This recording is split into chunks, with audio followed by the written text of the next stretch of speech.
Tuhan bersamamu.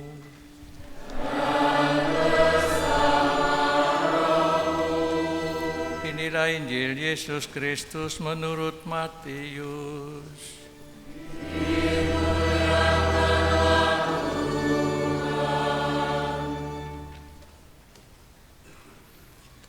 Pada suatu hari, Yesus keluar dari rumah dan duduk di tepi danau. Maka datanglah orang banyak berbondong-bondong lalu mengerumuni dia. Sehingga Yesus naik ke perahu dan duduk di situ. Sedangkan orang banyak semuanya berdiri di pantai. Yesus mengajarkan banyak hal kepada mereka dengan memakai perumpamaan-perumpamaan. Ia berkata, ada seorang penabur keluar untuk menabur. Pada waktu ia menabur, sebagian benih itu jatuh di pinggir jalan.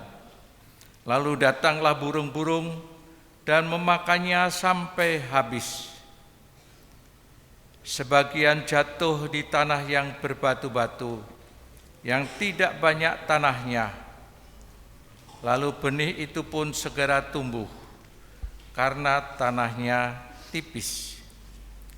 Tetapi sesudah matahari terbit, layulah tumbuhan itu dan menjadi kering karena tidak berakar. Sebagian lagi jatuh di tengah semak duri. Lalu semakin besarlah semak itu dan menghimpitnya sampai mati. Dan sebagian jatuh di tanah yang baik, lalu berbuah. Ada yang 100 ganda, ada yang 60 ganda, ada yang 30 ganda.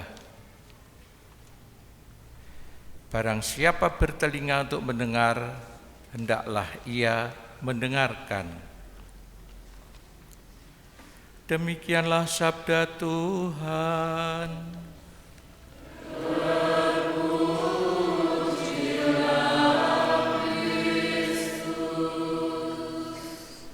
Ibu bapak dan saudara-saudari semua yang terkasih, Yesus kerap mengajar tentang misteri kerajaan Allah, rahasia karya Allah yang dibawa Yesus sebagai utusan Bapaknya dengan perumpamaan. Perumpamaan itu menggambarkan rahasia kerajaan Allah, Allah yang berkarya di dalam diri Yesus sendiri. Itulah banyak hal perumpamaan, misalnya anak yang hilang, misalnya mata uang yang hilang di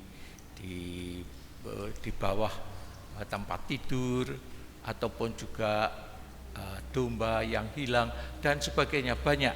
Dan di antaranya yang kita dengar hari ini adalah perumpamaan tentang penabur yang menaburkan benih. Menaburkan benih. Ada yang jatuh di jalan, dipatuk oleh burung dan hilang.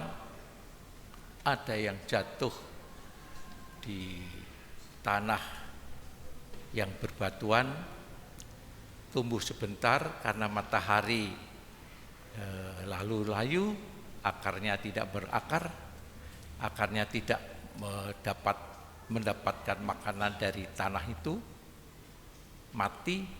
Ada juga yang di semak-semak, di tengah-tengah semak tumbuh, tapi kemudian kalah dengan semak-semak itu, akhirnya juga mati. Tapi ada yang tumbuh di tanah yang subur. Tanah yang subur dan menghasilkan buah sampai dikatakan mungkin 100 kali ganda, 60 ataupun juga 30. Itulah yang diwartakan perumpamaan mengenai apa? Sabda Tuhan. Sabda yang ditaburkan, yang dikatakan oleh Yesus sebagai sabda yang mempunyai daya, sabda yang mempunyai kekuatan, sabda yang menyelamatkan. Seperti diungkapkan juga di dalam bacaan yang pertama dari kitab Yesaya, sabda Tuhan itu pasti menghasilkan.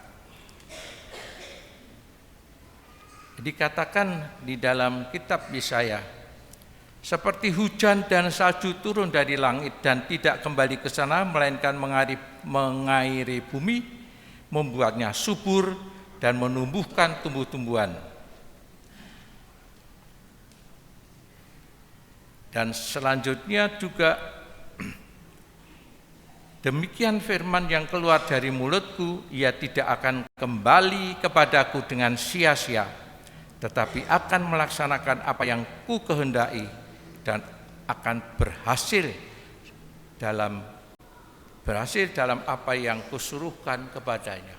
Sabda Tuhan mempunyai daya kekuatan untuk menyelamatkan. Dan itu seperti karya-karya Yesus, sabda-sabdanya menyelamatkan orang yang sakit, orang yang dihinggapi setan, roh jahat, dan sebagainya. Sabda yang penuh pengampunan juga kepada orang yang berdosa. Sabda-sabda itu memberi kekuatan, memberikan keselamatan. Tetapi ada juga yang tidak percaya. Orang-orang Farisi, orang-orang bahkan ahli kitab, bahkan juga orang-orang Saduki, kelompok-kelompok itu tidak percaya.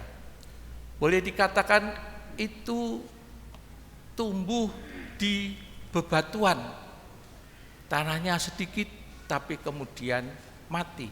Memang mendengarkan. Karena itu juga dikatakan di sini, barang siapa punya telinga hendaklah mendengarkan.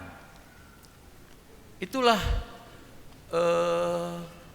kenapa Yesus membuat perumpamaan ini, agar mereka menerima Yesus sebagai utusan Allah Bapa yang hadir di dunia ini, memberikan sabdanya, memberikan keselamatan lewat apa yang diucapkannya.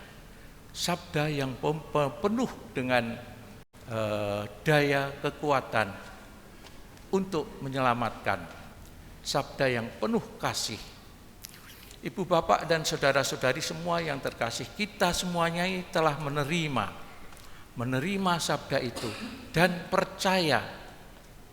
Karena itu kita hadir di gereja ini merayakan Ekaristi juga merupakan wujud bahwa saya percaya. Saya mengolah tanah ini supaya bisa menghasilkan buah. Mengolah tanah, karena di tanah yang subur tumbuh benih-benih itu sehingga bisa menghasilkan buah.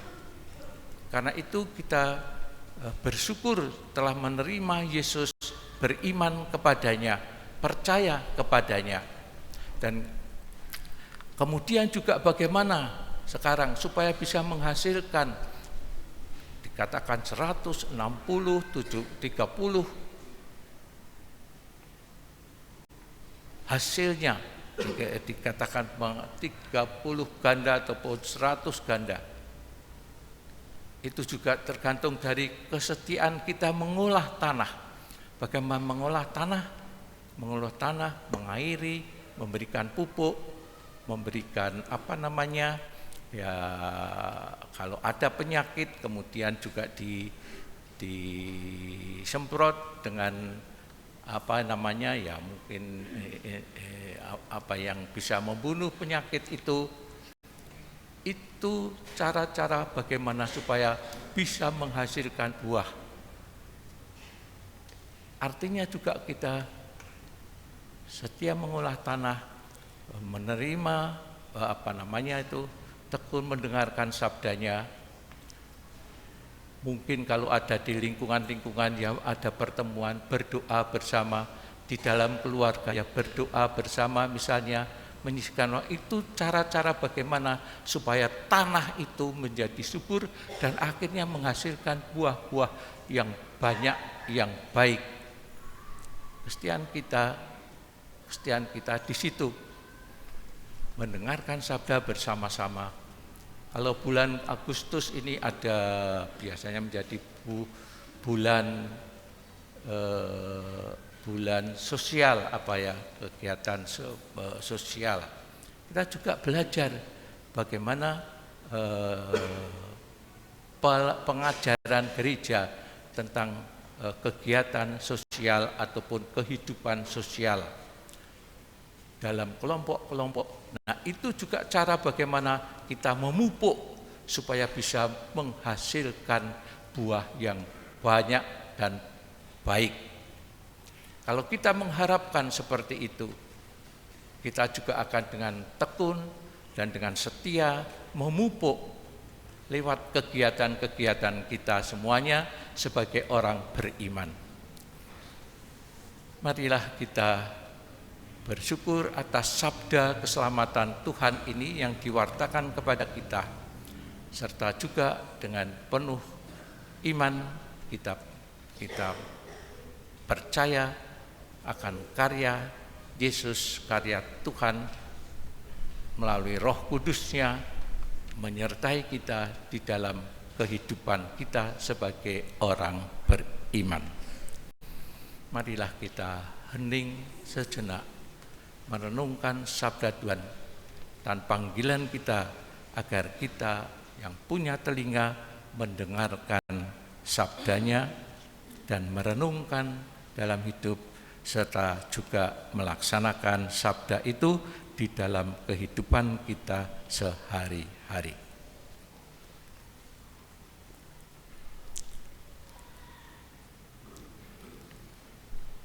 Kemudian kepada Bapa dan Putra dan Roh Kudus.